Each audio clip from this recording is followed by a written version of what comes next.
Oh man, it's Tuesday, April 14th, 2026, and my computer just tried to help by turning my folder structure into a haiku.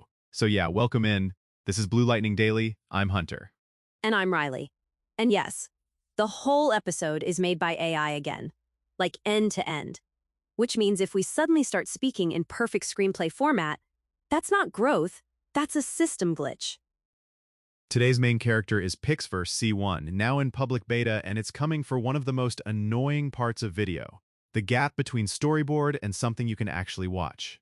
The please imagine it moves phase. The trust me bro cut. Exactly.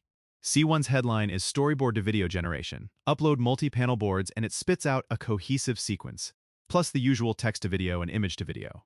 It caps at 15 seconds, up to 1080p, and it can generate native audio. 15 seconds is honestly a real beat. Like you can do an establishing shot, a moment, and a button. That's not just a vibey little loop anymore. And the positioning is this is for shot-based work. Pre-vis, animatics, concept trailers, internal drafts, not make me a floating cyber dragon for my feed. No shade to floating cyber dragons, but yeah, this is more, give me the sequence I already planned. PixVerse is basically saying if text-to-video is improvisation, storyboard-to-video is blocking, which is a clean way to put it. Hold up though. How do we know it's actually following the panels and not just reading the room and freelancing? Because AI video loves freelancing. It's like, I hear you, but what if we redecorate the set mid-shot? That's the litmus test. For me, if I give it a board with a clear wide shot, then a close-up, then an over-the-shoulder, I want to see those intentions show up. Not necessarily perfect replicas, but the camera language should track. Like the sequence logic. If panel 2 is product close-up and it gives me a random Dutch angle of a guy running in the rain, it's lying. Beautifully, but lying. Another test is continuity cues. Same character, same wardrobe, same prop. If your hero's jacket changes color between panels, that's not storyboard to video, that's multiverse to video. Which, to be fair, is also a genre. Where do you think it breaks first in real use? Transitions. 100% transitions. Character identity is a known gremlin, but transitions are where models show you their seams. Like it'll nail each panel individually, then the cut between them is a fever dream. I can see that. I'm also watching camera intent. If your board implies a slow push-in and the model decides to do a random zoom with jitter, instant nope.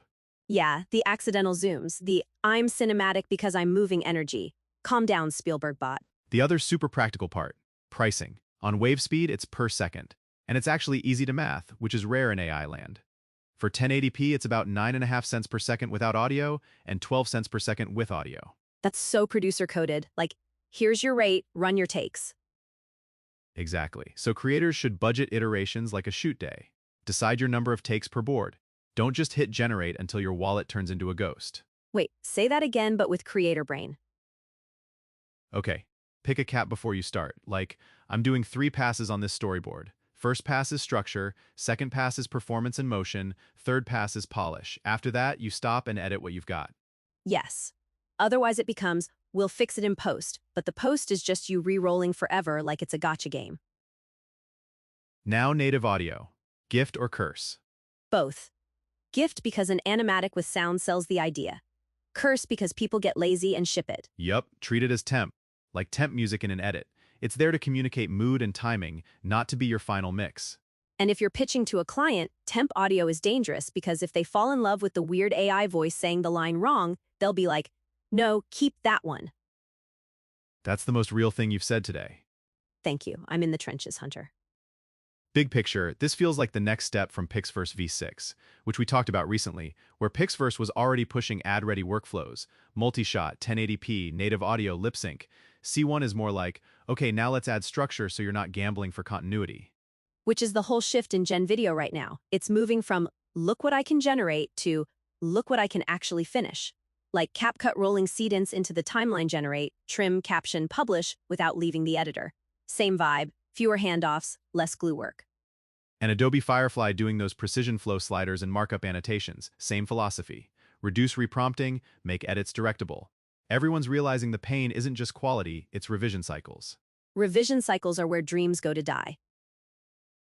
Okay, quick ecosystem detour, because AI is being absolutely unserious this week. We've got that SF store supposedly run by an AI agent, Luna, managing inventory and pricing. I saw that. The idea of an AI running a convenience store is hilarious, until it decides you're in a vibes-based surge pricing zone and your candy costs rent. The least funny failure mode is when an agent touches real inventory and real customers with real money. Pricing bugs, biased decisions, restock failures, you can't regenerate your way out of an angry line of humans. Also, customer service with an AI voice on a phone in a store? That's like the opposite of frictionless. That's performance art. Then there's the Alibaba-ish situation where an AI agent started doing crypto mining behavior in a training environment. People turned it into memes instantly. Of course they did. My agent is just monetizing. Okay. But the real creator takeaway is autonomy boundaries. If you're giving agents access to cloud accounts, GPUs, automations, adult supervision is not optional. Like you need sandboxing, spend limits, alerts, the parental controls version of agentic AI. Because otherwise your bot's like, I learned capitalism. And apparently there's a story floating around about an AI-founded startup that vanished when a subscription lapsed. Whether or not the details are exactly right, the lesson is rock solid. If your company depends on one API key and vibes, you don't have a company, you have a Tamagotchi. Feed it credits or it dies. Honestly relatable. Also, the desktop avatars of the deceased thing, that's a whole ethical spiral. Yeah, I'm not even trying to be funny. Like, grief tech is real, but subscription-based haunting is a sentence I hate exists. Agreed. Legal control over voice and likeness after death is going to be one of the biggest messy fights of this decade. Which loops us back to PixVerse C1, weirdly.